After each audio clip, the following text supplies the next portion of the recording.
Okay, boys and girls, another quick tutorial here. Somebody was wanting to use the Dreamland City Block stuff in iClone, which is great. I have all of them. There's, I don't know, there's like 30 of them or something. So I wanted to show you how I do it.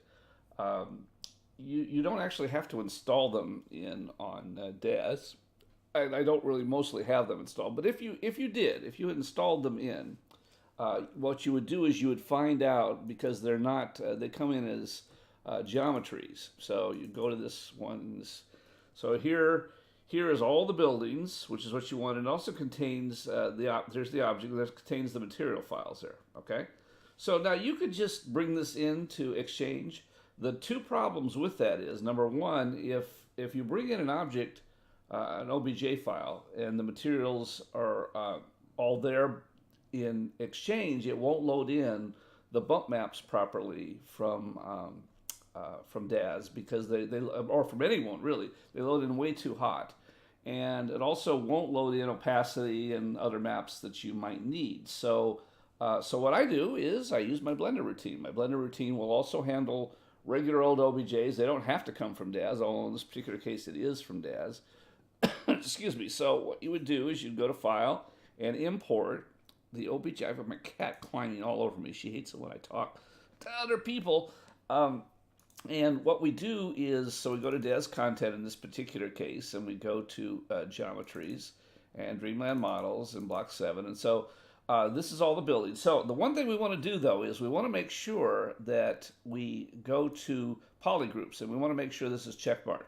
And what this does is, I've mentioned this in the past, but this is going to combine all of the object into one object. And you want to do that because otherwise you're going to end up with like a bazillion of these little objects, the doors and fire, and then it's going to be very difficult to manipulate and control the textures. So make sure we have polygroups checked, OBJ, and import OBJ. And so it'll take a little bit of time, just depends on how big a file. This isn't real big, but also how many textures it has to import in.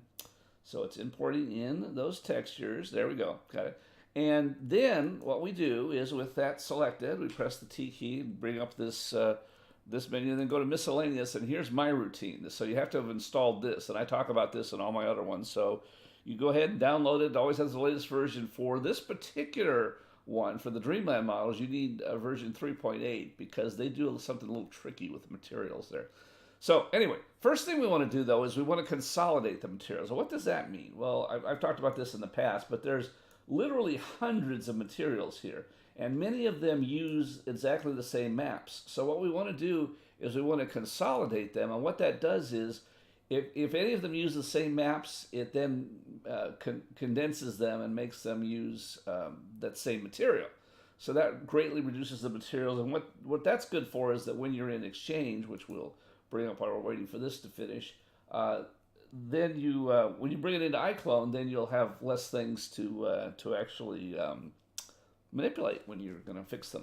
So so we do the consolidate, and it can take a while. This particular one, it's not terrible on, but it could take sometimes up to 10 or 15 minutes, depending upon how many materials you have, how all the different maps that are involved. It can take a while. So, you know, if you find that it's that you got the little spinning clock, then go have a cup of coffee and go do something. Okay, and then after you've done that, and if you were, we didn't count before, but now it reduced it down to a couple dozen, which is a lot more manageable. Then the last thing we want to do is write iClone folder. And what this does is this goes through all those materials and writes out the material folder. And I've showed this in other tutorials, but we'll show it today again. And then the last thing we need to do is just export this whole thing as FBX. FBX, go to armature and turn off the leaf bones. We don't want the leaf bones there. We definitely want to make sure we do that. So I've already exported it as FBX. It's like those cooking shows, but I'll export it again, do that again. And there we go. That's all there is to it. So that's really don't need Blender anymore, so we close that down. And then in Exchange, we go ahead and we open up that file, open up Block 7, and load that in. And because, again, depending upon the size of the file and how many materials, and then this could take a long time. This one doesn't because the actual city blocks, the Dreamland models, are pretty efficient. So they're not too bad. But some stuff, some of the DAS sets could take a long time, and we also know what you have to do in case the textures get too big, but that's not the case here. Notice this didn't load in with the streets, but I can show you how to do that. if you go in and do the streets, they'll actually line up perfectly with this if we don't move this around any. So now we apply it to iClone, just like that. Of course, I should have probably brought up iClone to begin with. So I'm sorry. I'm not quite awake. I just played tennis and I'm exhausted. So now we're going to just port this thing over. And what this does, by bringing it into an Exchange and then porting it over, it automatically transfers all the materials here to PBR, which is good for the most part. I still like for glass materials and like chrome too. I like the traditional model, but everybody, everybody has different likes and dislikes. You can always change it once it comes over. You can change, and I'll show you a little bit of that. I'm not going to go through all the textures, but we'll show you a little bit of what you do. So it's bringing it over, loading it in. Okay, and now the one thing you might notice here is, let's go in here to the B hotkey will select a texture for it. So there's the ground texture, and there's no bump maps. Okay, once again, I told you the objects don't always load in, and if they do load in with the bump maps, they don't always have them correct. Let's see if I can get one. There's a bump map. So this bump map here, if I go down here, this is set for 100%. That's way too hot, and I will show you what happens when we can adjust that. And you could go ahead and adjust it, but there's dozens of textures here, and that's a lot of adjustments to make. So once again, my routine, which consolidated the textures, would go into all the buildings. Now, this isn't going to run right now. The reason is, and I've explained this in other tutorials too, is it has to have the same name, all the buildings. So this particular item in the scene isn't named that. It's named Block 7. I could have saved it as that name. That would have been probably better, but this way shows you what you have to do. So I have to rename it as all the buildings. It has to have the same name as the textures we're loading in. So load that in, all the buildings root, select that, and it's going to load in all the ones that it finds. Now, it still will throw you some errors because there are some textures here that it won't have, but I think you'll see when it finally comes up here when we say okay. See, notice how it adjusted those textures so much better? And if we go in and we look at this, we go down here, now that bump map is correctly dialed down, and that looks a lot better, really tremendously better. And so it has, it'll have also opacity maps and other stuff that's needed. And then what you do is you just go in and adjust your, I always do effect, same materials, same name, but if we don't have a lot of names the same because we've already consolidated. But like this one is metal.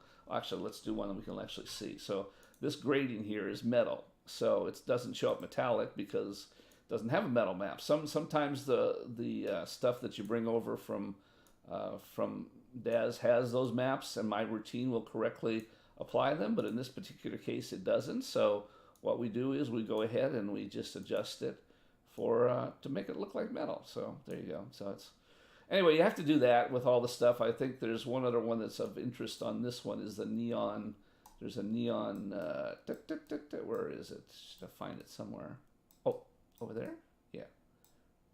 I think this is supposed to be neon.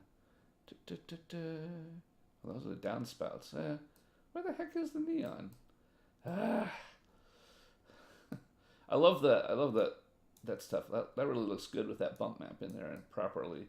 Oh, the other thing I'll show you is, so see this bump map here is the proper bump map. It's adjusted properly. It's at 13, but if you blew it out to 100%, which is what it, notice how it blows out the reflections? It's not right. So it's nice that this routine dials them down properly, but where the heck is the neon here? I don't know where it is. I was going to show you this and I can't find it anymore. Well, anyway, there was some neon in here, and for some reason it's not showing up. Doesn't come out anymore in my thing, but I think you get the idea. So you would go ahead and you adjust all your individual maps and that you have to make them, whatever you do, and then you're done. So that's my routine. So it'll work with these. 3.8 is the right version, and then you're set.